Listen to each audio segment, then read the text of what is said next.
are necessary to ensure them a wonderful life. I shall fight to preserve their innocence and protect them from the brainwashing of the world. My expectation in them shall come to pass, and the blessings set out in your word shall be established in them. My children shall see you in everything that I say and do. In the name of Jesus, I seal my soul to the words of this covenant, that it is the declaration of my heart, that every word be lined up with the perfect will of God, and line by line with his understanding. Let the Lord Jesus Christ be the final arbitrator of my mind and heart, and that this covenant be in all ways pleasing in the sight of God. I thank you, Lord, that you love me, and that you hear me. I thank you, Lord, for a mind to share intimate fellowship with you. I thank you that these words shall be established in my heart and mind, that they shall be a part of me and guide and direct my paths at all times. I thank you, Lord, for this opportunity and this second chance. I look forward to your return, and I know that nothing that I have done or sacrifice has been in vain. Thank you for this life, who I am in Christ, and for all blessings you have bestowed upon me. Amen. Amen, amen, and amen. Good Monday morning. Good morning, Monday morning, y'all. I have to get back more to starting anything that I touch and put my hands on with prayer. This stuff that I am stumbling across and researching on is deeper than I ever imagined, people. The games that have been played on poor black folks, and I use black folks because that is the identity that most of us recognize.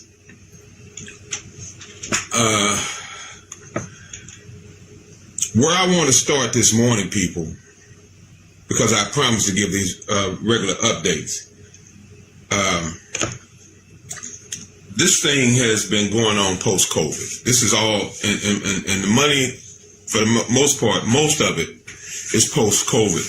Some of the monies were generated after COVID was over and so on and so forth through different programs.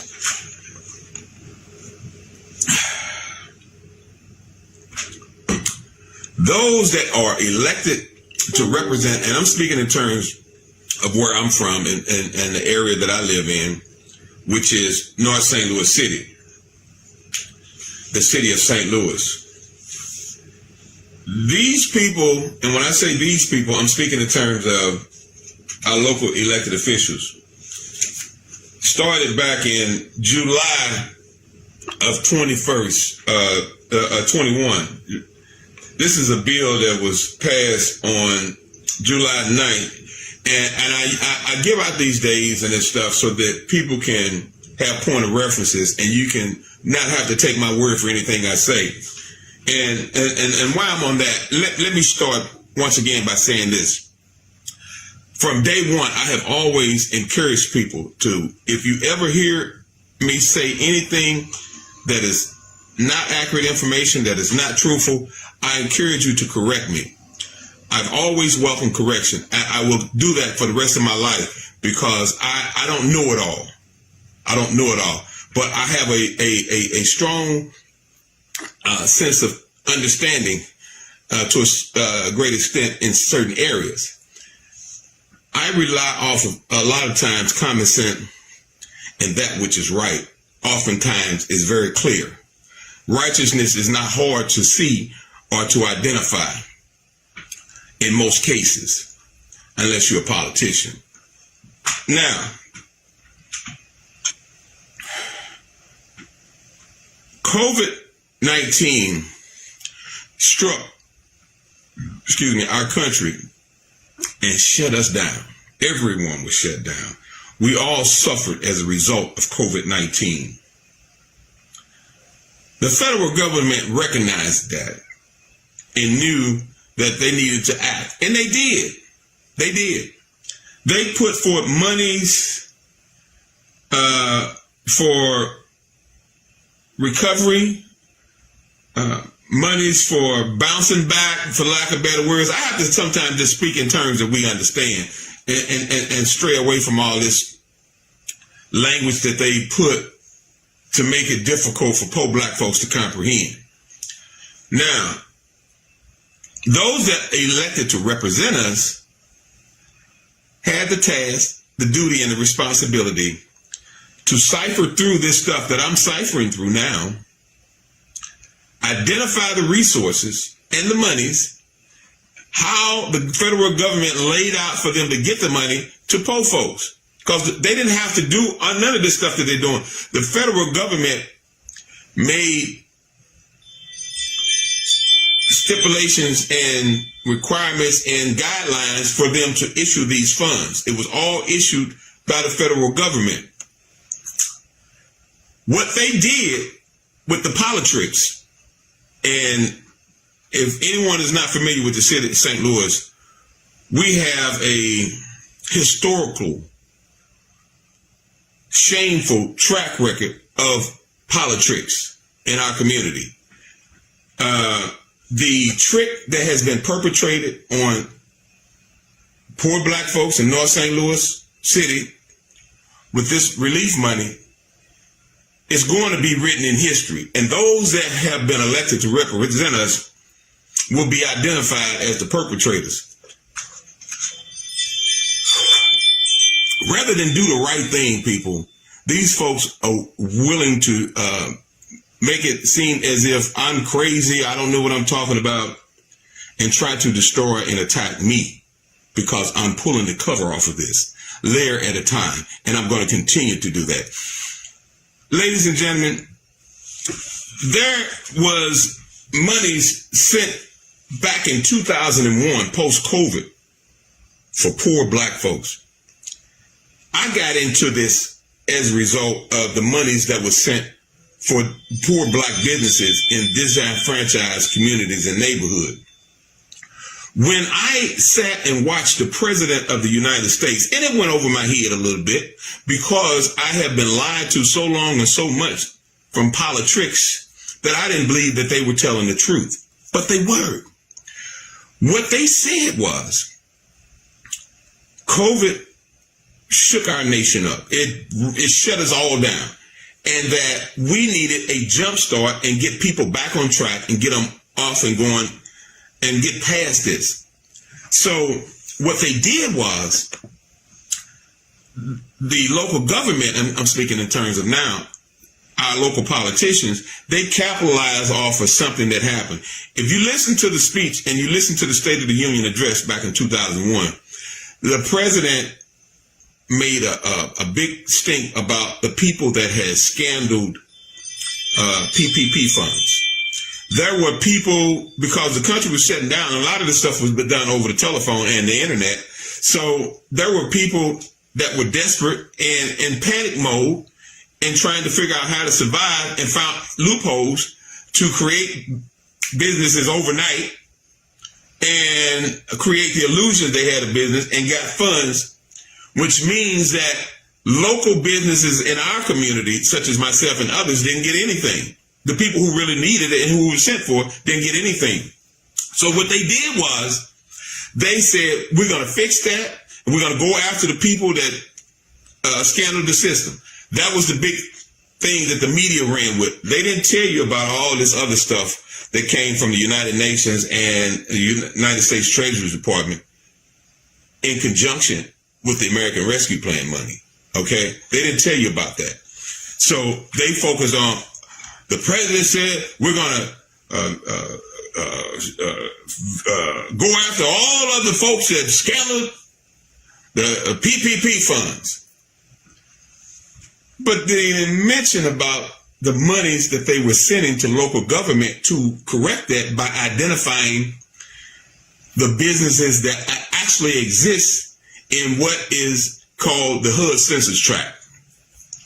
The HUD census tract was a result of the president making a commitment and laying out the groundwork and making it plain and simple that in order for our country to move forward post-COVID, in order for us to prepare for the future, we had to start rebuilding our country from the bottom up. That's why they stole the HUD census tract. That's poor folks and disenfranchised people like yourself and I that are at the bottom. So they said local government get these funds to these people expeditiously. These were emergency funds. These weren't funds sent for them to sit on and draw the interest off of while poor black folks continue to suffer. The problem, one of the biggest problems I have with this whole thing, and that's this.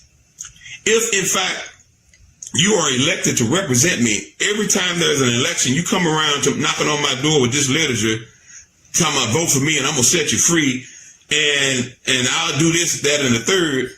But when the local government gets you money and resources for me and my people in a crisis, okay, a crisis, people, you decided to circumvent what the president said, sit on the money, collect the interest, and let people continue to suffer.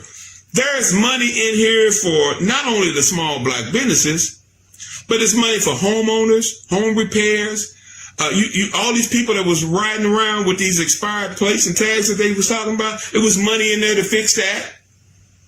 But they sat on it. You didn't have to ride around with your plates expired. There was money sent that you could have utilized through this program and through this emergency money to get your plates on your car. Okay? There was money sitting here for you to get your house tuck pointed, get some windows and doors and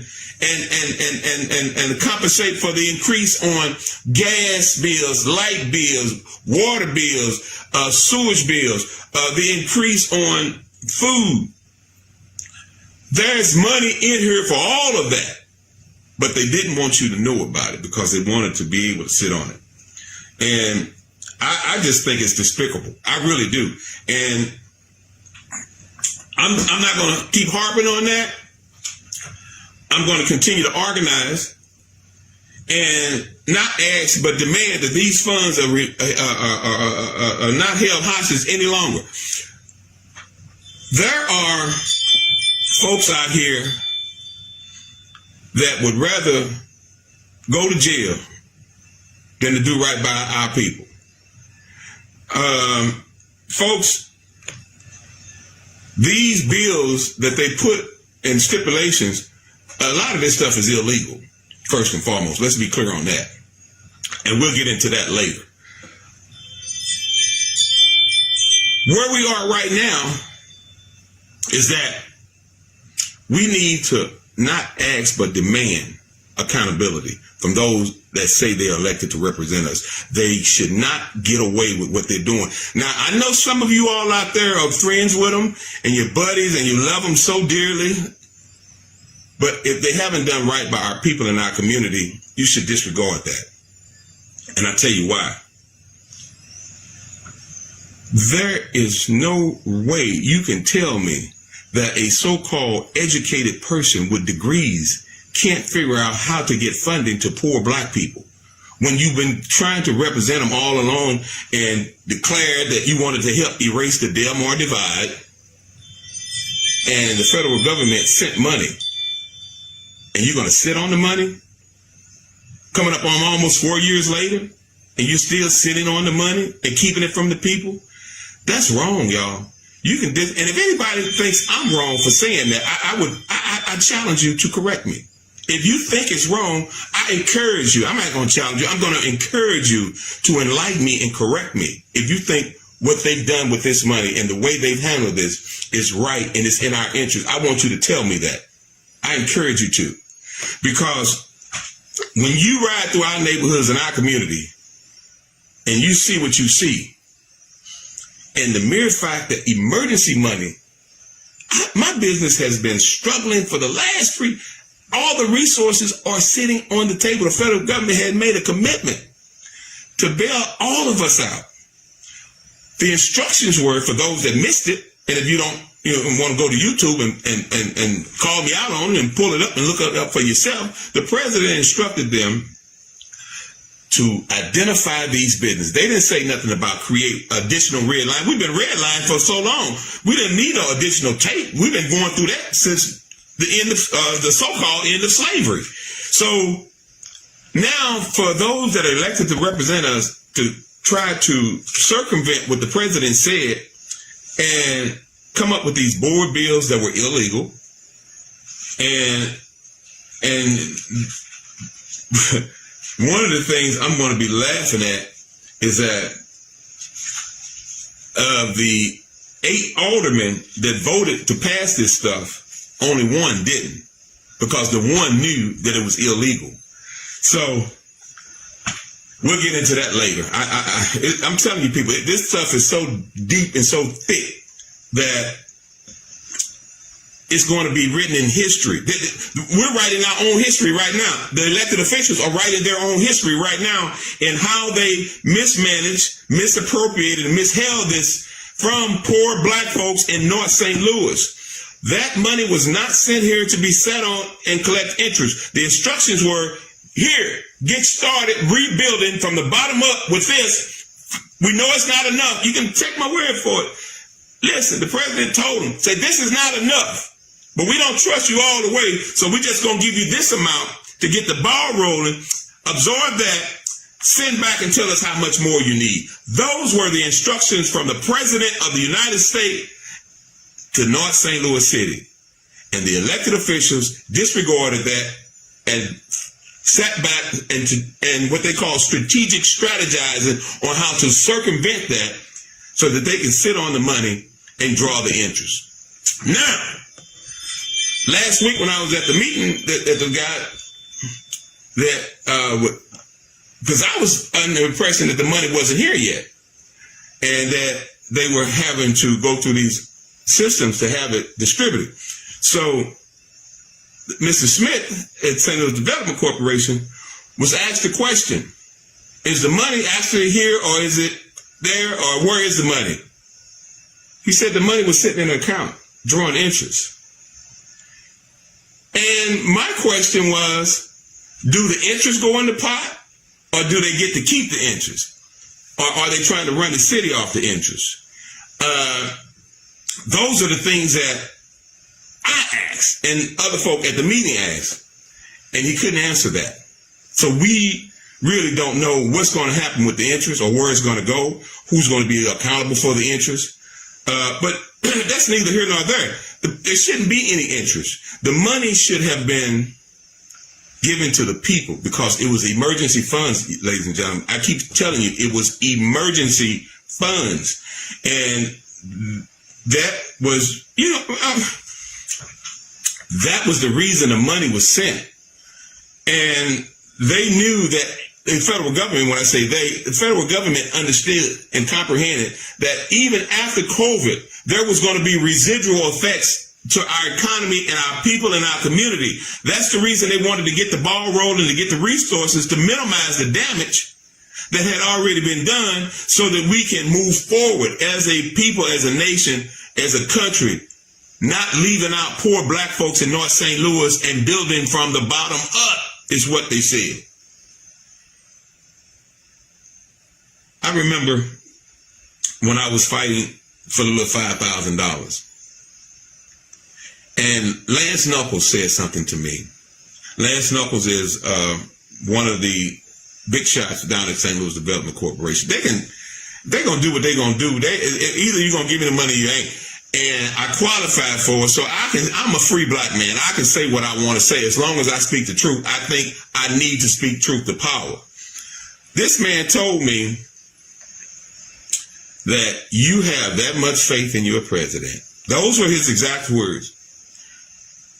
That I think that they're going to give us more money after the money. So they're under the impression there wasn't going to be no more money, so they decided to sit on that money and keep it, in my opinion. So why would you have your people and your community encounter a crisis, allow them to encounter a crisis, and then money is sent for them, and you're going to sit on that money? It wasn't for them to sit on, y'all. It was for the people. The federal government just wanted them to recognize, and just the only stipulation, truthfully, people, was to make sure that actual businesses and the hood census tract got these monies. That was all they had to do. And they could have very easily done that by making sure, how long has this business had a business license? How long have they been operating? Have they paid their sales taxes?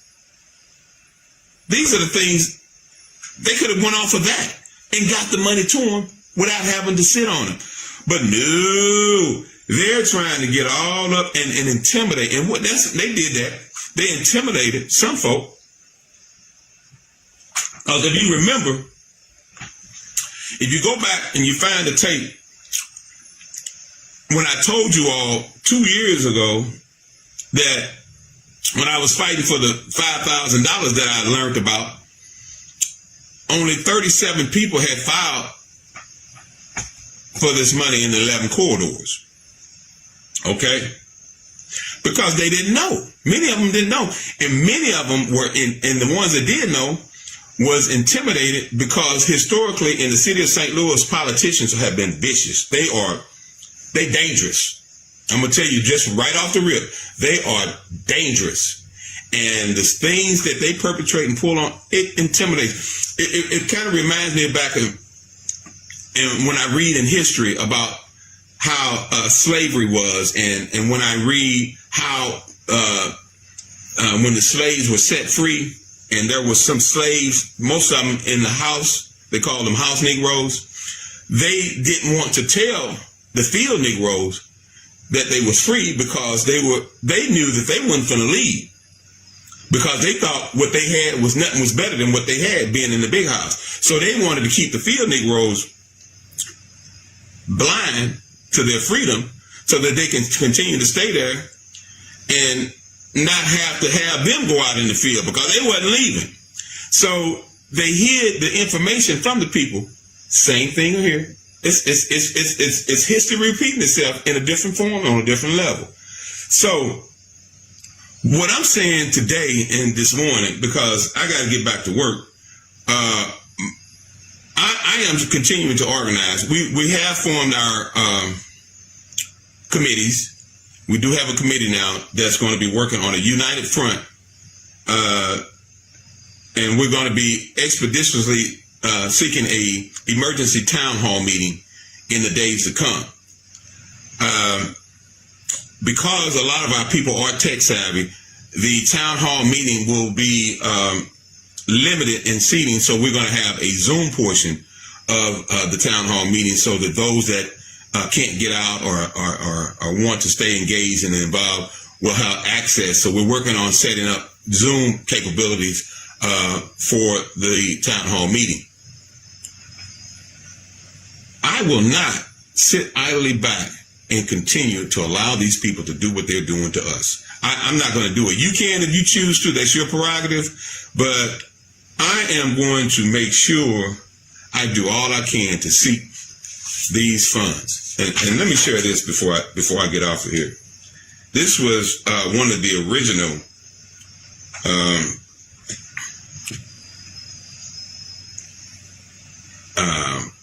documents in a geographic location, and they've changed this, but this is how it started out.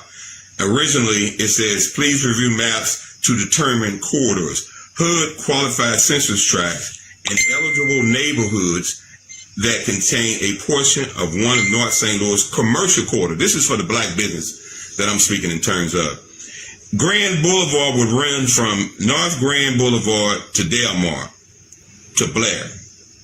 Martin Luther King will run southerly from North Jefferson Avenue to the city limits. Okay. So you're saying on Martin Luther King, we got to start rebuilding from the bottom up, from Jefferson clear to the city limits. That's all of Martin Luther King. West Florissant will run from Florissant Avenue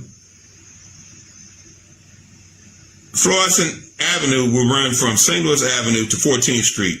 North Broadway will run from North Broadway from Halls Ferry Road to Christian Avenue. Natural Bridge will run westerly along Natural Bridge Avenue from Fair to the city limits. That's all the way down there from Fairground Park to the city limits. West Florissant Avenue will run from West Florissant, Highway 70 to Ackman Avenue. Delmar will run from Delmar Boulevard from Union to North Taylor. Goodfellow will run north on Goodfellow Avenue from Delmar to the city limits. Union will run on Union Avenue from Page to West Florissant. Page will run Page Avenue from Vander to Compton. Now, that's the original layout. They've changed that. They revised. See, that's what they keep doing. They keep coming up with these changes to keep from getting the ball rolling so they can continue to sit on the money. That's why I say politics at its greatest. If you look, ladies and gentlemen, okay, now you just heard what I read. You just heard what I read in the form of the streets. Okay. The money that they cut out of the $512 million for this to get the ball rolling was 37. So they only took, let me write this down so I won't forget it again. Out of the $512, walk with me here, $1 million, they put aside $37 million for this project here. And mind you, this is not for the complete project. This is just to get the ball rolling. Remember, I told you, the instructions per President of the United States was, this is not enough. Get started, find out how much you actually need, and send back for it. And we got educated people with degrees that couldn't have done that in 3 years. Okay, here's the breakdown of, this is from July 21st. I'm sorry, that's wrong. That's July 9th, 2021. What was set aside for North Grand Corridor was $5 million. What was set aside from Martin Luther King Corridor was $9,600,000. What was set aside for West Florissant Avenue Corridor was $1,200,000. What was set aside for the North Broadway Corridor was $600,000. What was set aside for the Natural Bridge Corridor was $5,700,000. This is what they voted on. Hear me out. I'm going to wrap this up for you in a second here. The West Florissant Corridor was allocated $5,550,000.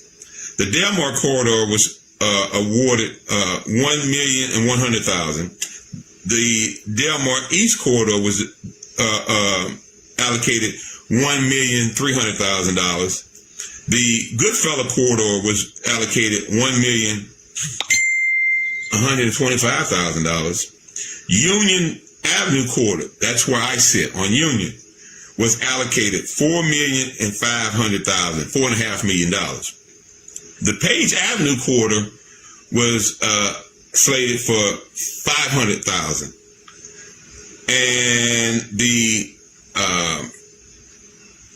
area-wide benefits projects planning, marketing, and consulting, $825,000. And I don't know who that is, and that's something I'm going to be inquiring about too.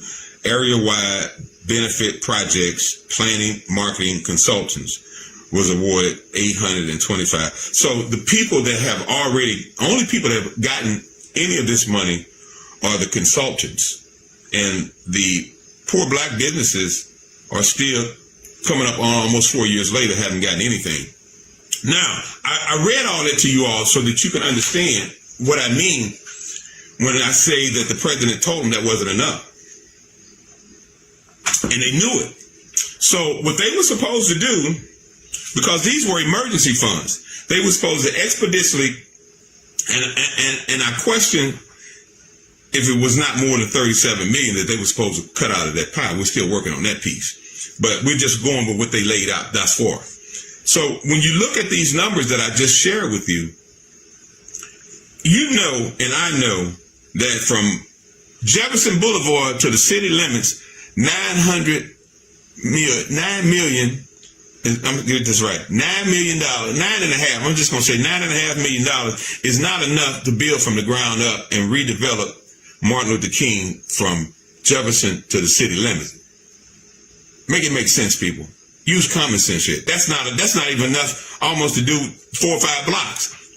So They were supposed to start and get the ball rolling with these monies and begin the process and finding out how much we actually needed so that we could redevelop and rebuild our communities post-COVID out of the $1.9 trillion that was set aside through the ARPA funds, coupled with, hear me out, coupled with funding from the United Nations as well as the United States Treasury Department.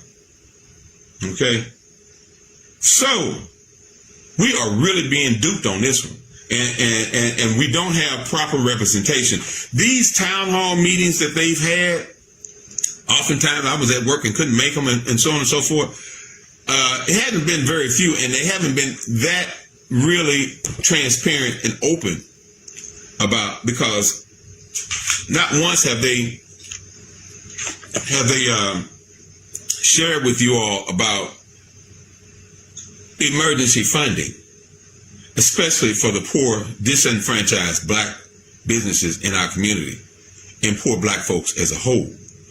And that's probably one of the reasons they didn't they haven't been going after people with all of those expired tags, because they know that it was money in here for that, for the people. The people were supposed, and that's another thing, they voted some kind of way. They were supposed to actually give each household in this disenfranchised community a card, a reloadable card, so they can tell them what they need, how much they needed, as they needed it, and what they needed it for, and have the federal government provide it. But they didn't want to do that because they wanted to take this lump sum of money that they're sitting on and holding the interest. Now, I remember I told you, excuse me, coming up on almost 4 years ago, it was 37 million, okay, to start this. From what I've been able to research and find out, it's down now to about, we're going to give them a benefit of the doubt, $30 million. Because one thing about it, a liar can lie, but figures can't lie. They gave out, according to the meeting that we had on yesterday, 900 people received $5,000. Okay? 900 people received the $5,000.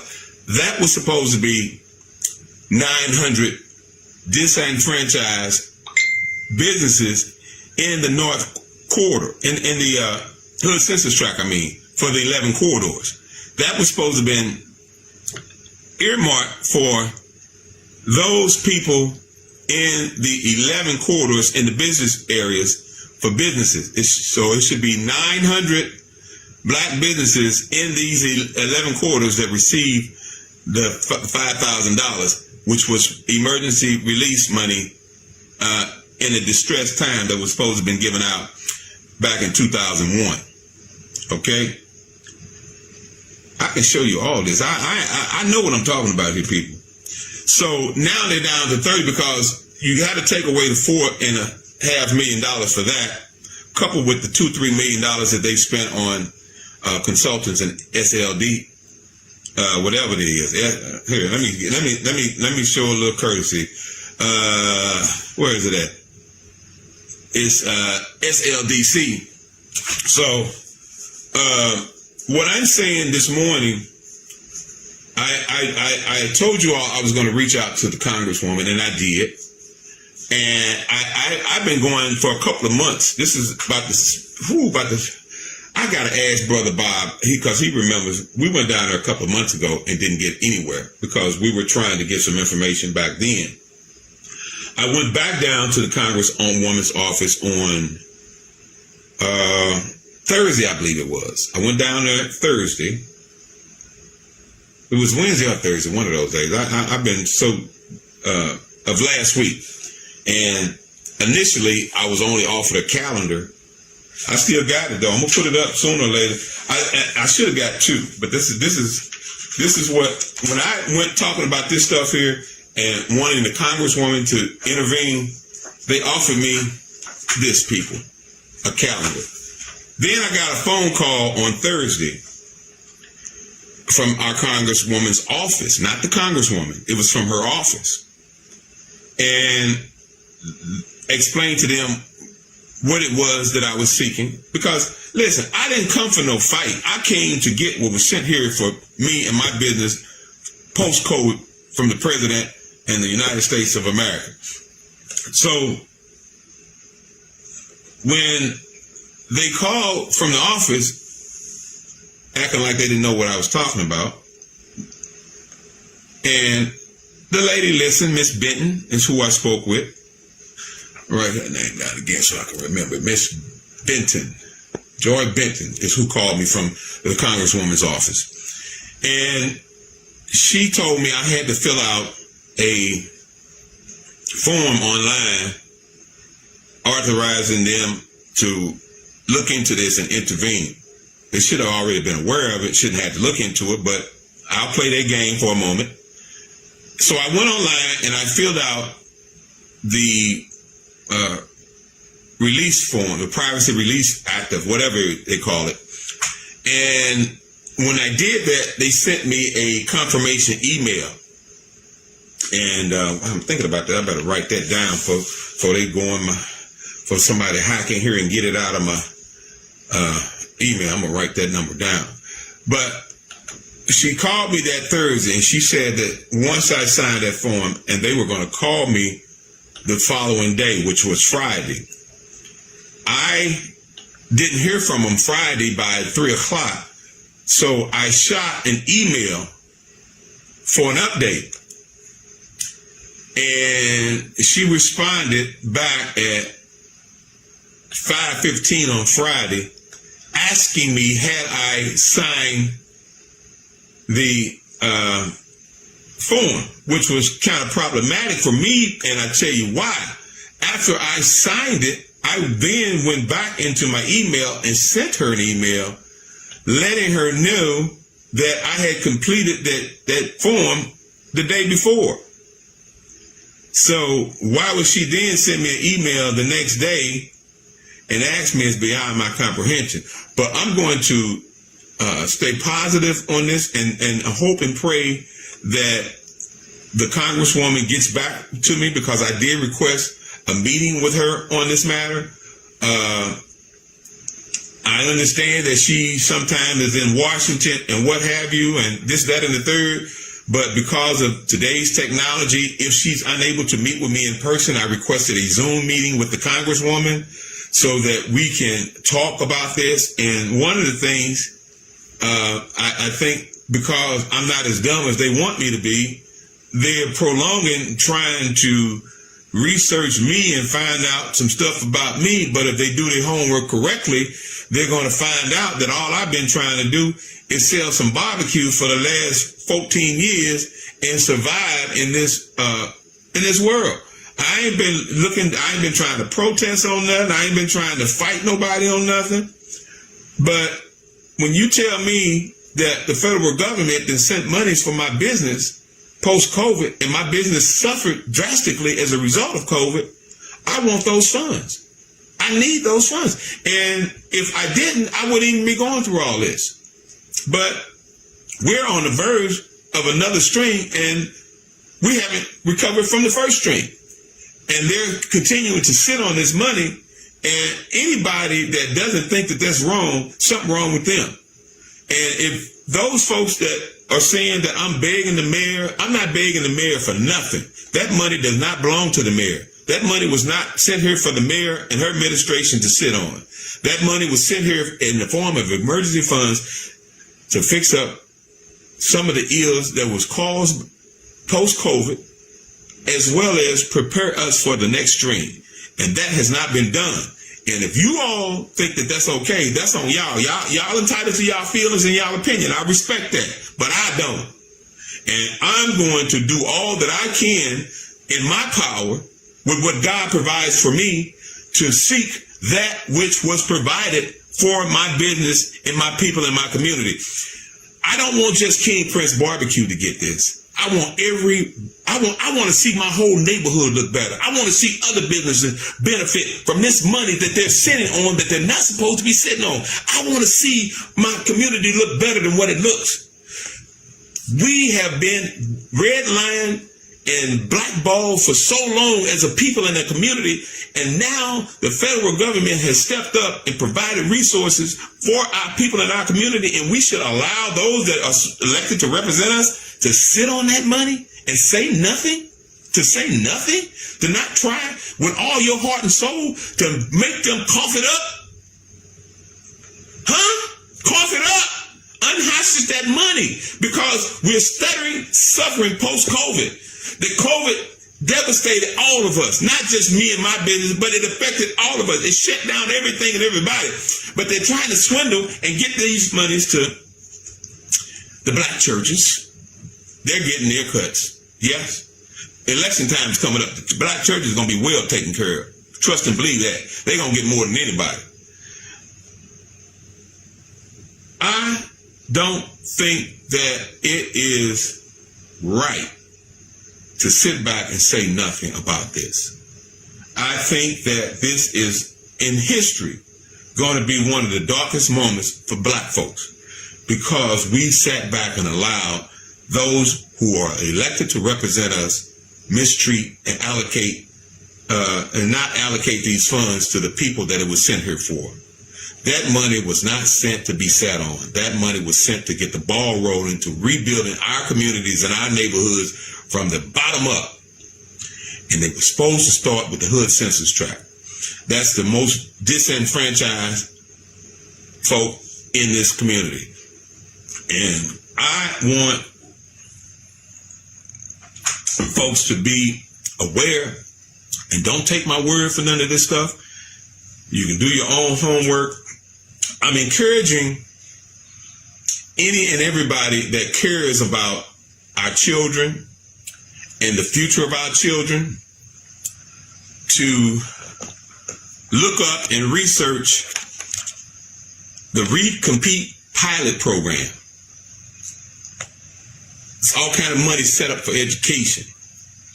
We're supposed to be building our own schools in our own neighborhoods so our babies don't have to get on these buses and go out into communities and areas where they are not wanted for real and where they are not being properly educated. Do you all not agree? When I was a kid, people, I was fortunate enough I could walk across the street to the school. I lived in the projects. But back then, children walked from the neighborhoods because they had schools within walking distance. That doesn't exist anymore. So we got to be about the business of re-educating ourselves as well as our children. We are a disenfranchised community. We are indigenous people. We have been misled and miseducated for so long. It's caused many of us to be dysfunctional. And I don't know it all. I don't have all the answers. But I thank God to this day that I was blessed to have what I call the Jefferson School experience. The elementary school that I attended, which was Jefferson Elementary School, from 69 to 78, blessed me with teachers that cared, that loved us so much, and they got paid pennies, but they went over and beyond to make sure that they prepared us for the world. And from where I'm sitting right now today and what I'm knowing and feeling and thinking and the things that I'm able to do, I am so grateful for the Jefferson School experience, because it has taught me. I didn't complete high school, people. That's not, and I'm not ashamed of it. And I'll tell you why at a later date. But what I got from my elementary level prepared me for life. And is still helping me today. What I was instilled and taught on an elementary level. Many of these children today don't have that experience through no fault of their own. Do you all not know how many families we have that can't read still to this day through no fault of their own in a lot of cases? But they come from a generation of non and unreaders. It stems back from slavery. It's not their fault. that they have these things that have created barriers for them, and they're shameful of it. I look at it all the time. I have sometimes customers that will come in and pretend that they can read. And they'll sit there and they'll look at that menu for 5-10 minutes. And then they'll come and ask you everything that's on the menu, all the questions of what's already up there. But I understand that. If you all don't know the magnitude of what I'm talking about, a lot of the Chinese restaurants that you go into, they have pictures of the food and numbers, because some of our people can identify. They can count a little bit better than they can read. So they'll have a number 1, a number 2, and that's what they want.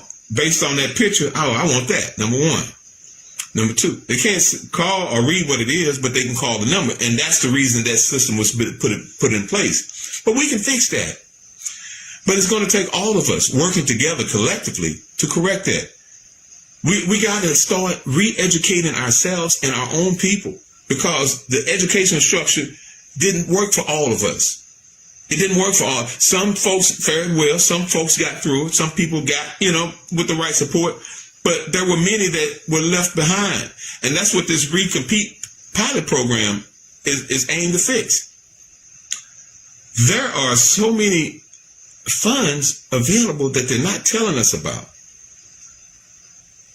And it's sad. But I'm going to stay focused, people. I'm going to ask you all to continue to pray for me and pray to God that I am able to continue to move forward. I'm praying that the Congresswoman will do the right thing and come and intervene and put her boots on the ground on this issue. I don't think any of them should be allowed to be silent. If you're not part of the solution, you're part of the problem. And that's what it is. Now, remember I told you, out of 8 aldermen that voted, I want to say the right dates. I want you all, because at some point in time, you shall be able to connect the dots.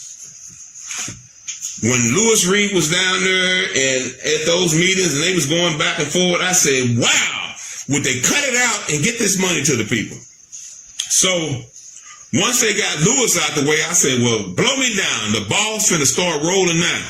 The ball is still on the ground and ain't nobody picked it up. Okay, so in May 25th of last year, Shameen Hubbard revised this, what I will refer to as illegal bill. Okay? This board bill, from the research that I've been doing, is totally illegal. And I'm not going to go into the details of that right now, but this is another tool that they use to procrastinate. Did you not know that there was a clause? Let me see if I can find it real quick, because I don't want people to think that I'm making this stuff up, because I don't have to. The one thing about me, I've learned in my latter years, it's easier for me to remember the truth more so than a lie. And when you go to exaggerating and giving out false information, it's hard to remember that. But the truth, somehow or another, it just sticks with me, and I'm able to stand on that and keep that. Okay. There is a clause there. What I'm looking for now that I wanted to share with you, one of the things that makes this bill illegal is that they were attempting to tell people that you had to have a letter of support from your automatic person as a small black business to get these funds. That's the furthest thing from the truth. The federal government said nothing about, and I'll find it sooner or later, nothing about having to get a letter from your local elected officials to receive this federal money. That was not one of the stipulations. They are trying to make sure that they make it as difficult, and they've done a good job of that, folks. They have done a great job at keeping folks from really wanting to engage and apply for these funds. Only the people that have, for the most part, your college grads and so on, people that have been highly educated can really digest a lot of this stuff and get through it. So that was not the intention. This money was designated for disenfranchised poor black folks in North City and the small businesses in the 11 corridors. And they have gone out of their way to make it beyond our reach. And it's really, I call it despicable. And you cannot, maybe it's in this one, it's in one of these documents where they're telling you you had to get a letter of approval from your alderman. The federal government just wanted to make sure that you were a legitimate business and you were up and operated and you were affected and impacted by COVID and you qualified. And how they're going to circumvent that is beyond my comprehension. But I see that, who is it? They're telling me now that one of the biggest slumlords in the city of St. Louis is filed a lawsuit against them. And that's holding things up, is what they're telling me. There's no reason that should be holding stuff up. But I don't understand how this man filing a lawsuit would stop me from getting the emergency funds that were sent here by the federal government. Has nothing to do with me.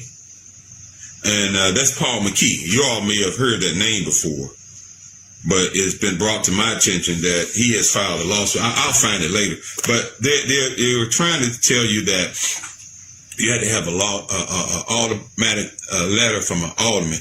I can't even contact my alderwoman. She won't even return my calls. I've even gone down there. I don't know if she's sick again or if she's out of the country, or I don't know what it is. But that's the reason I started with my alderperson, and then I reached out to the mayor's herself, and she directed me to St. Louis Development Corporation, and the answers and the excuses and stuff that I got from St. Louis Development Corporation was totally unacceptable. I then reached out to my congresswoman, and I'm hopeful and I'm praying that Cori Bush do the right thing. I'm praying that she puts boots on the ground on this. We're going to continue to organize. By the end of the week, we should be able to announce this emergency town hall meeting, because it's going to happen this week. We're not going to procrastinate any longer. The emergency town hall meeting will take place somehow. It's just a matter of securing a venue, and that's what's holding us up. We want to have a venue where it's people in the community that didn't get anything, that was seeking stuff. We need to organize to the point to where people can come and express their concerns and make it known that they seek these funds, they haven't received these funds, and that they want these funds, and so on and so forth. So that's where we are right now today, and that's what I'm working on. And I got all day to do it. I'm telling you this up front, people, and I hope nobody takes it the wrong way. I am not by no means going to, on no way, sell out my people and my community. Prince Carter is not the only one that needs these funds. I'm not just seeking them for me. I'm seeking them for my people and my community as well. And I am going to be reaching out on the other side and making some phone calls to the Republican parties as well.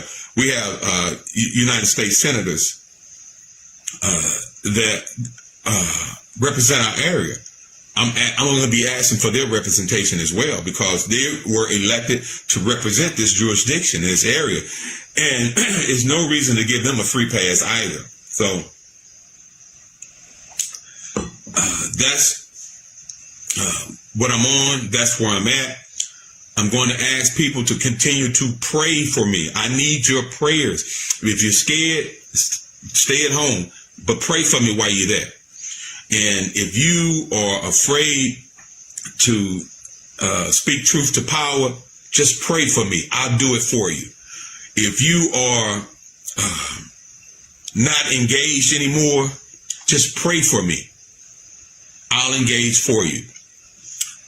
I had some very interesting conversations with some like-minded folks over the weekend, and we're on the move. We're going to start this grassroots movement, and we're going to hold those individuals accountable, whether they want us to or not, because what they have done for the last 3 years and keeping these monies and these resources from poor black folks in North St. Louis is horrible. There's no reason anyone should be sleeping outside in the cold right now. And I'm asking you all I'm going to give you a homework assignment, and maybe you can help me figure this one out and understand this. But I don't know the exact date, but I recall not long ago, I guess it was probably within the last year or so, or maybe a little longer, I heard, and I'm going to reach out to the mayor's office to ask about this. There was a committee formed for reparations. I want to be enlightened on that. I want to know more about that. And I want to know where I can get the information about this panel that was organizing or put together on reparations, because what I'm being told now is that the money for reparation is already allocated. That's what I'm being told. I haven't verified it, but that's what I'm being told. And that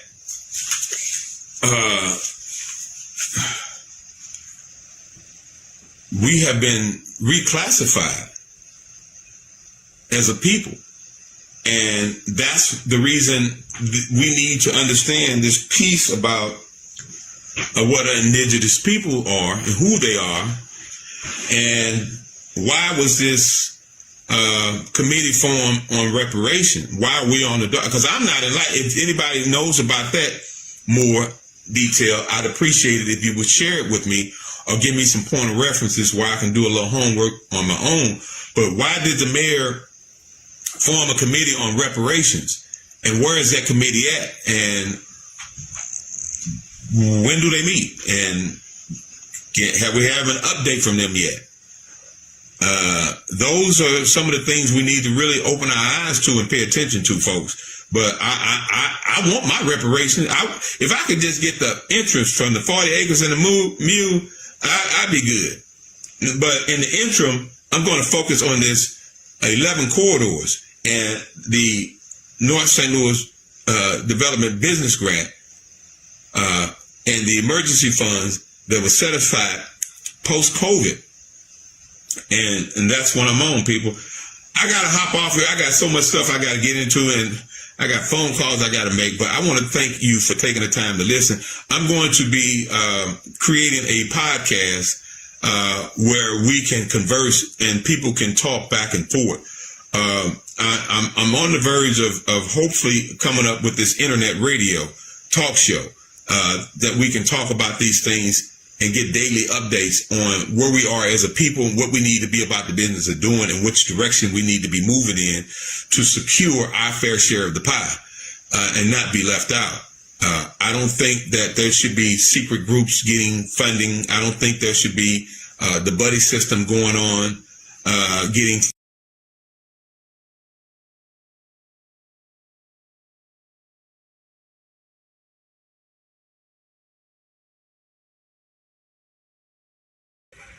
I got some stuff for y'all today. I got some information for those of you that are not afraid of information. Boy, do I have some information this morning. Do I have some information this morning? OMG. And I'm going to be asking folks that are into research and that have knowledge of research to reach out to me, and we need to connect. As many of you are aware, I did on yesterday go and sit down with some folks at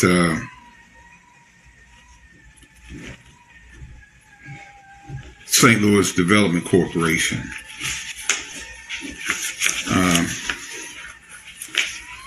And I have to be very, very mindful of what I'm attempting to do here. And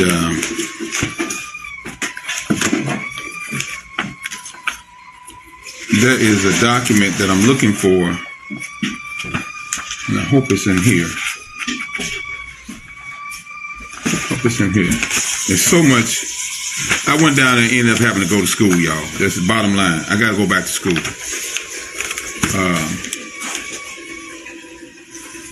I've been telling you guys about the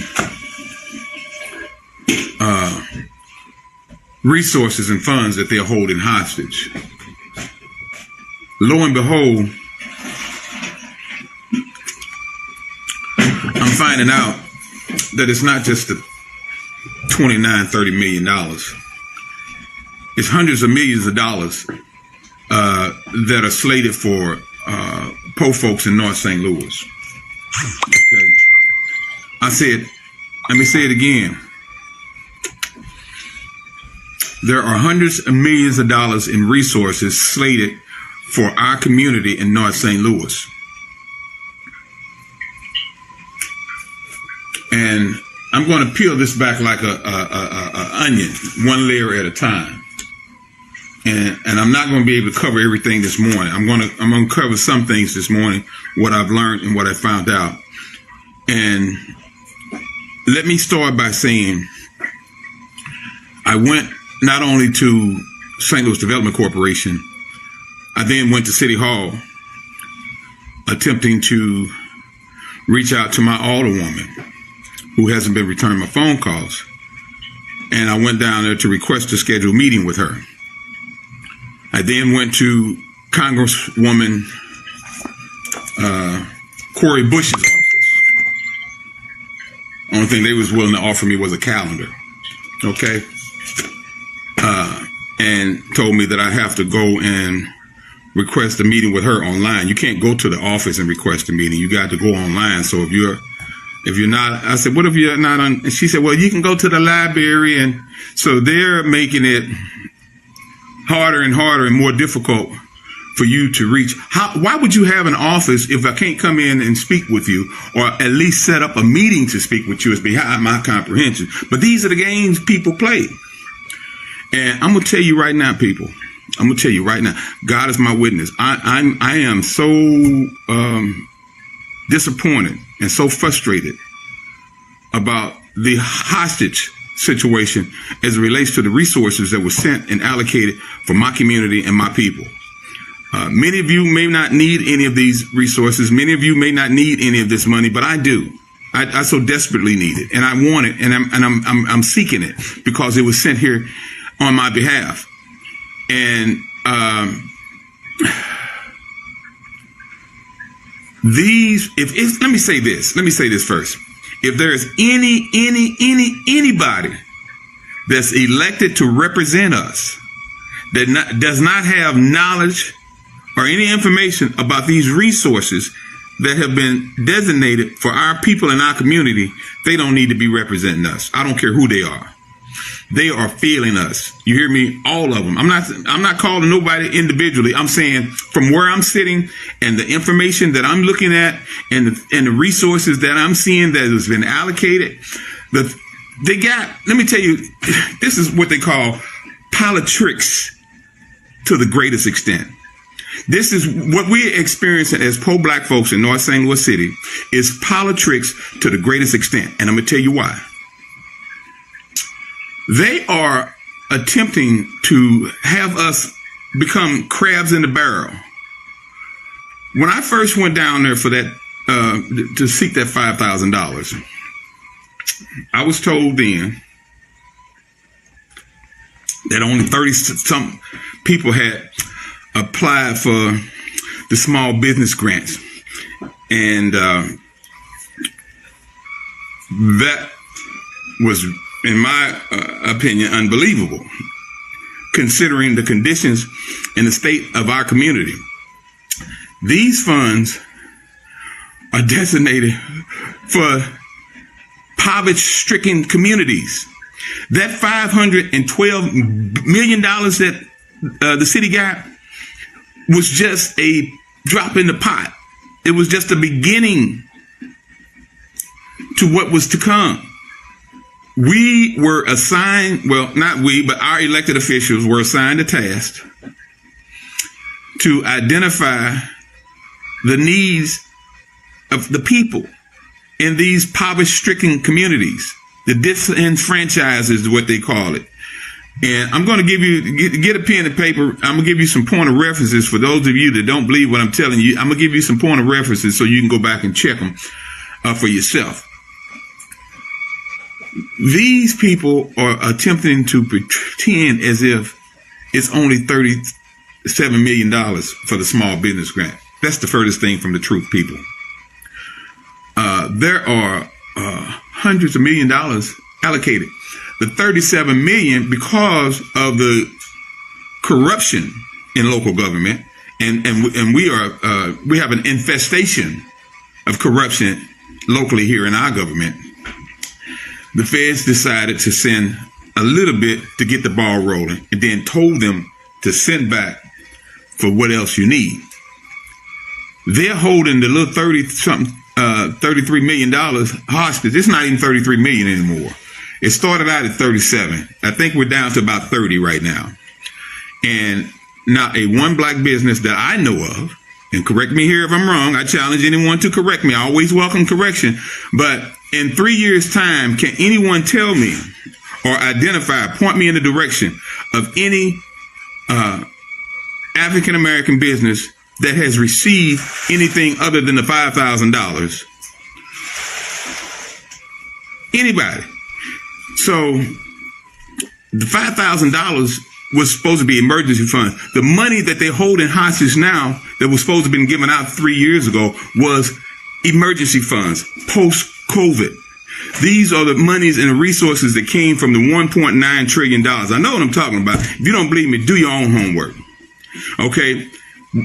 When they talked about three and a half years ago about, it may have been 4 years now, about that $1.9 trillion, I, like many of us, assumed that was all for white folks, as usual.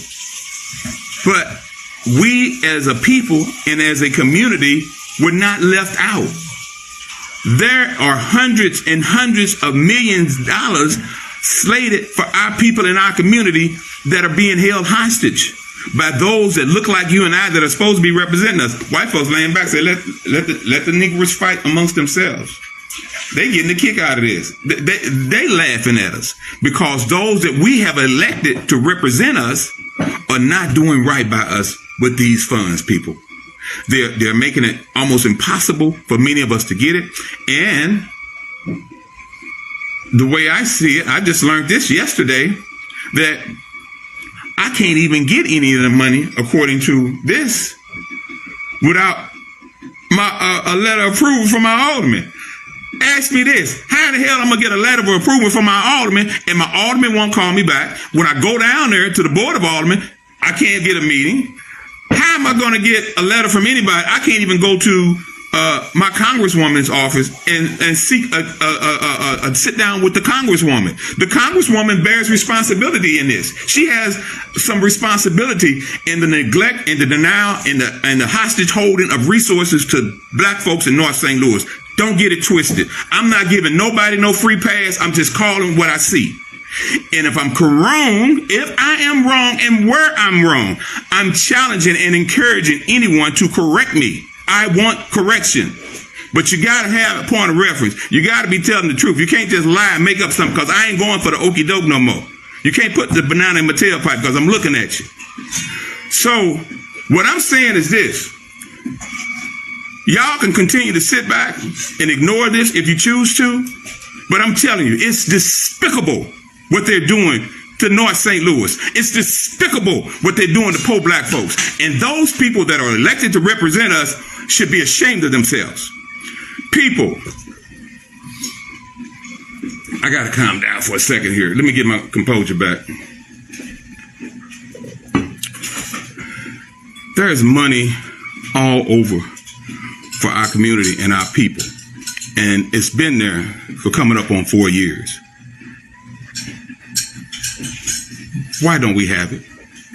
You have people with college degrees, bachelor degrees, all educated folks, and they can't figure out how to get money to the people. They rather hold on it and draw the interest and create all these loopholes and barriers and excuses for not doing right by us. Yeah, you got to be careful how you spend federal money. Don't spend the money. Give it to the people that's supposed to spend it. How about that? Simple. If you're afraid to spend the money, just get it to the people that it was sent for and allow them to spend it. There are folk, and I noticed it over the last couple of years. They laying back, and the buddy system is working again. They're putting things in place. I'm telling y'all this, and they can punish me all they want to. I'm just going to tell the truth. I at this point, I am so frustrated and so, for lack of better words, pissed that the resources are being held hostage from me and my community. The resources are being held hostage from me and my community by folks that look like you and I. Okay? Now, the American Rescue Plan money has been given out to many communities outside of St. Louis and other states and other cities, and they've been doing well with it. In fact, some of the research shows the crime has actually gone down in some of those areas that got this. If you go back and listen to the State of the Union address, when the president talked about, in order for this country to be what it needs to be, we had to start from the bottom up. That was the message, from the bottom up. That's disenfranchised folks, people like you and I, who can't get loans from the bank, who can't get resources from lending institutions, who have been redlined for decades and decades. The federal government stepped up post-COVID and knew and understood that many small businesses, such as myself and others, had grave challenges. Our local elected officials don't know it. They don't care that small businesses such as myself and others suffered and continue to suffer. And that's why they sent those resources. And now for these people that are elected to represent us to continue to prolong getting the resources to the people, to prolong, they cannot, if you don't do nothing but just identify as the ones you know for sure, get the ball rolling. The people that's been here, that's been down there buying city license, buying city taxes and state taxes, get those people out the way first. And then cipher through all the other bull that you all have created intentionally so that you can justify prolonging this thing and collect the interest on the monies that's being held hostage. That's despicable. And I'm going to say it. I'm going to continue to say it. If y'all don't want to hear me, if y'all don't want to listen, just unfriend me. But I'm going to speak the truth. This is the only platform. They're probably going to take this away from me. And that's why I ask and encourage people to share this, because they're limiting the people that can even see my page now. It's a limit. It's only the close people that see my page on the regular can see it. Everybody can't see it like they used to. So that's why I'm encouraging you to share this, because, ladies and gentlemen, what's being perpetrated on us is going to be written in history as one of the most, shameful acts that have been perpetrated on the people in the community in history. And you got to, excuse me, let me get this tea for a second here. I forgot this thing. I'm so fired up. Calm down, Prince Carter. You're going to get there. You're going to get there. People,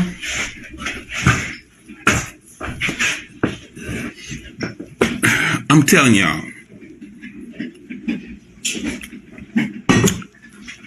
the truth, the whole truth, and nothing but the truth, so help me God. Let me tell you something.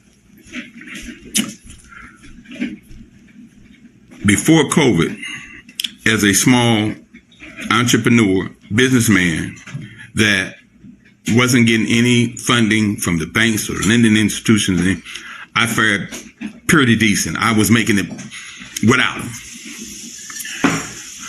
Once COVID struck, it created so many challenges and so many obstacles that it was almost impossible to operate. But because of my faith, first and foremost, I stood on that and remember God's words, I shall not forsake you. And I believe then, as I do now, that God is still in the blessing business, and he has blessed us with some resources that those people that we have elected to represent us are holding from us. They're holding these resources hostage. They're coming up with all kinds of excuses. We don't want another PPP scandal.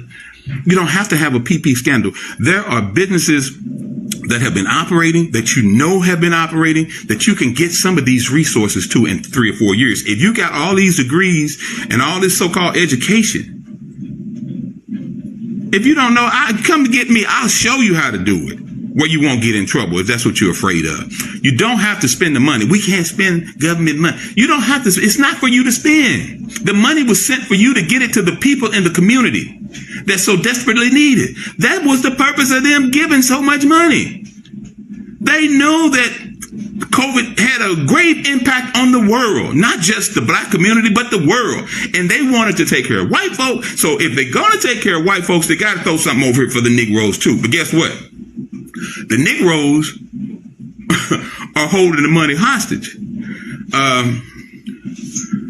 Lewis Reed, residual effect, okay, created the first bill on how they were supposed to give this money back or give it out or issue it.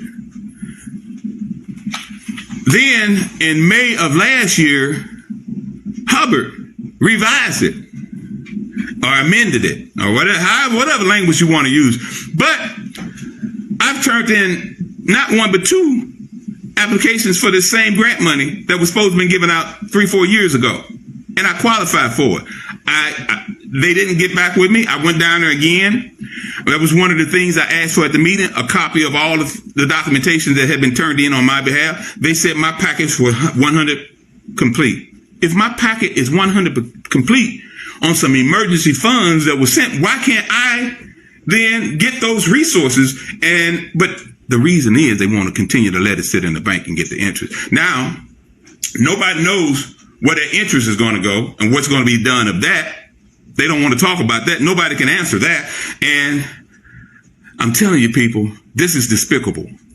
And I'm asking you to continue to pray for me, that God continue to align me with. I met a good brother yesterday that loaded me with some more information. I'm going to be reaching out. I'm going to continue to reach out to those that don't call me back, such as my alderwoman and the congresswoman. I'm going to try to see if I can reach out to someone in the Republican Party and see if they would assist in helping look into this, because we have some state senators. They're Republican. I don't care what your party is. I need the help. And if the Republican Party will help, I'm going to accept that help from the Republican Party. And shame on those Democrats that are sitting back and not doing what they're supposed to do by their people in their community. And also, folks, I'm also contemplating, because I didn't want to get back into this. I don't want to be an activist. I don't want to fight.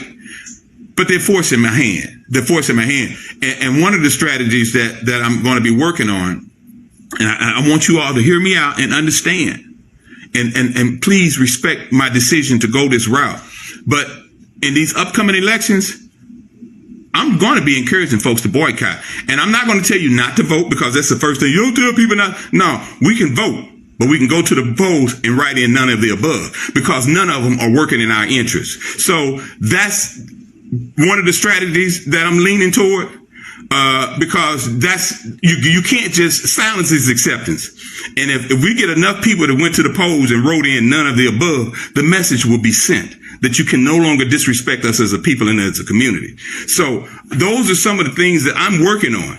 And you may not see it right now. You may not understand the concept of writing in none of the above, because it's not telling people not to vote, but you're saying, of all these people that elected to represent us, none of them came to us and told they got money in there for child care, elderly care. They got money to fix up your homes.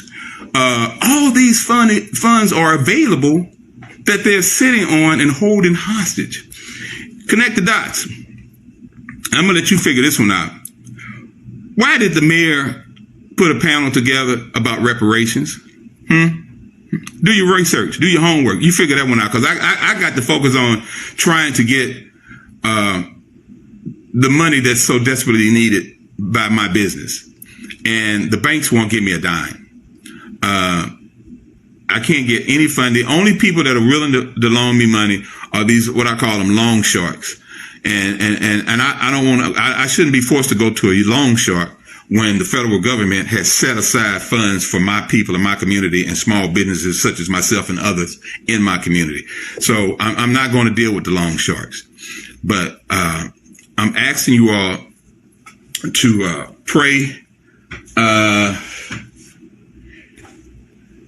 If you want to review any of this information, all you have to do is call me or email me, and I will get it to you. You can see it for yourself. You don't have to take my word for it. I ain't got no reason to lie to nobody. I don't want to give out no misinformation. But I'm almost having to go through schools. This is just a piece, just a little small piece of some of the stuff that I got to cipher through.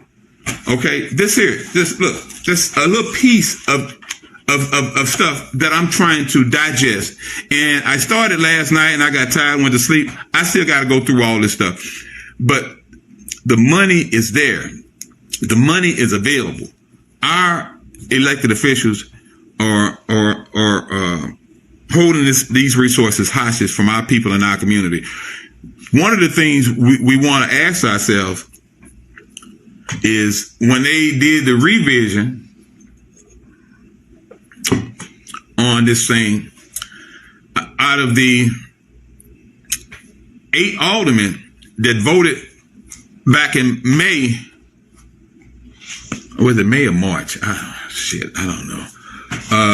To revise this thing that Hubbard amended, there was only one alder person that voted against it.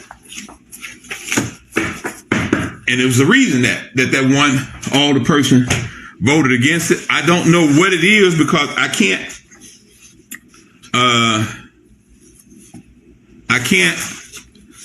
contact that alder person.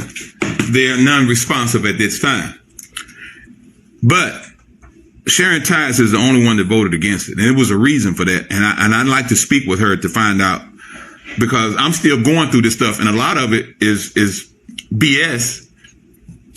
The federal government did not send those emergency funds for them to create obstacles, red lines, and tapes. Our own black elected officials are doing to us what white folks have been doing to us for decades. You hear me? Now, you think I'm making this up? I challenge anyone to correct me.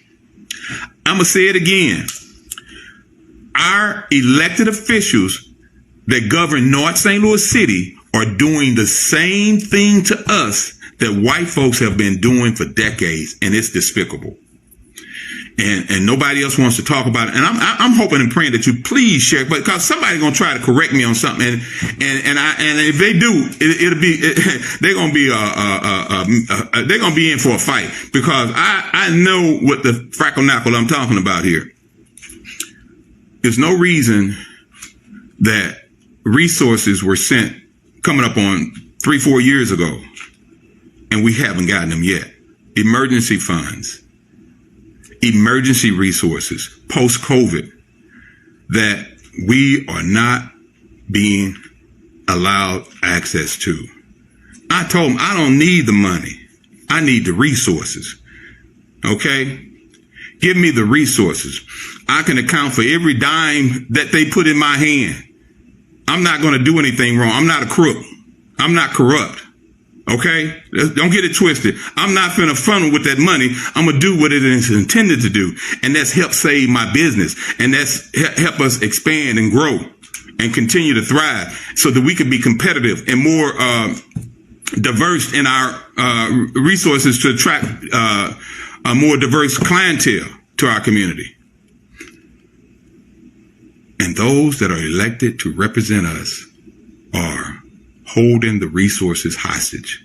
And I'm not talking about one of them. It's not one of them. It's all of them, because they all bear responsibility. Because if they're not helping and getting us the resources, then they're silent.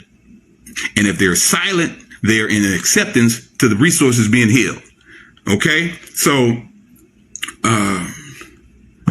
please, for the love of God, people, continue to follow me, continue to listen.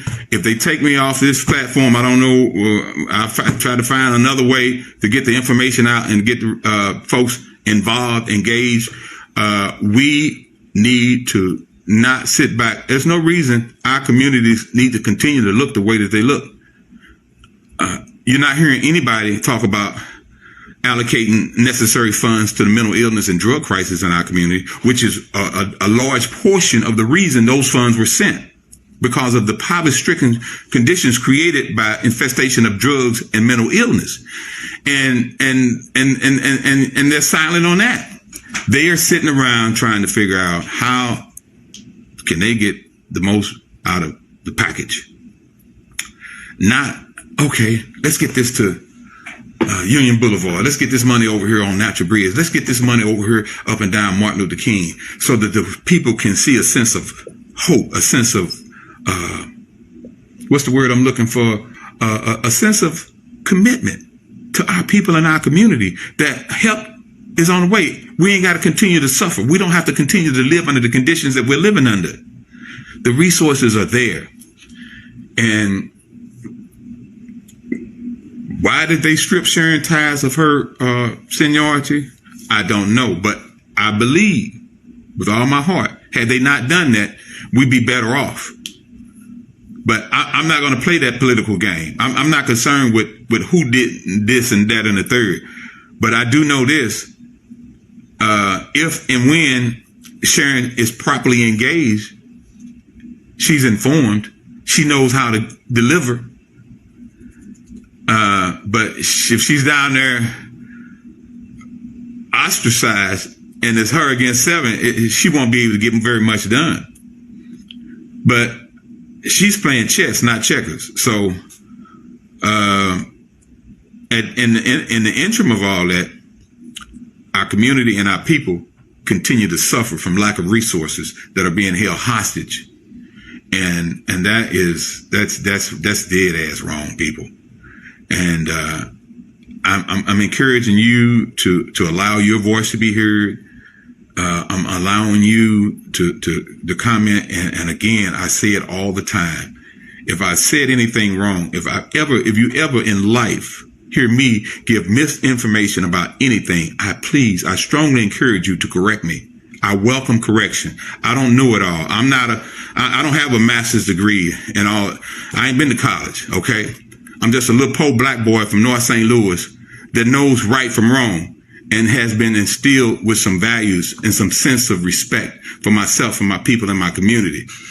And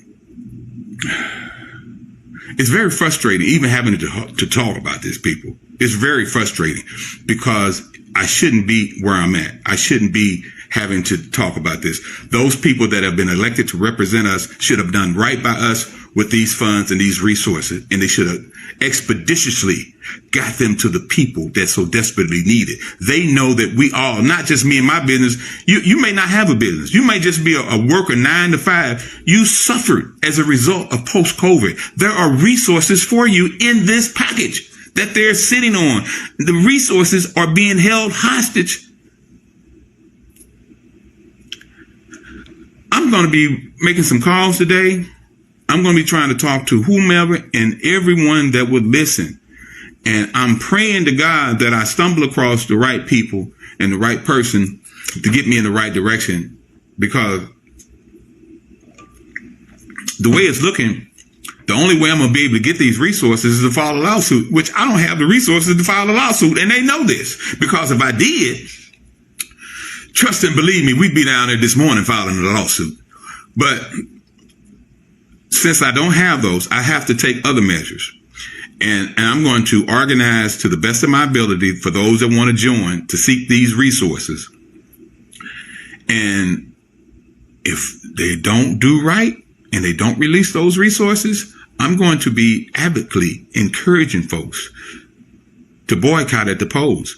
Because if we're not getting representation, why are we voting? Why are we voting? This is so wrong as to me, that these people are doing this to us, and they are elected to represent us, and they are attempting to keep these resources. And it's wrong, people. It's wrong. You don't have to agree with me, but I know I'm right. But if you do disagree with me, I would appreciate it if you would explain your disagreement. I would like to know why you disagree. It's wrong. It's wrong. It's wrong. I'm going to get off here and do a little bit more homework. Waiting on 9 o'clock to make some of these calls. And it's wrong, people. It's wrong. It's wrong. If you don't mind, I appreciate it if you share this for awareness purposes, so that we can enlighten folks and try to wake people up. But they should not continue to be able to hold those resources hostage from a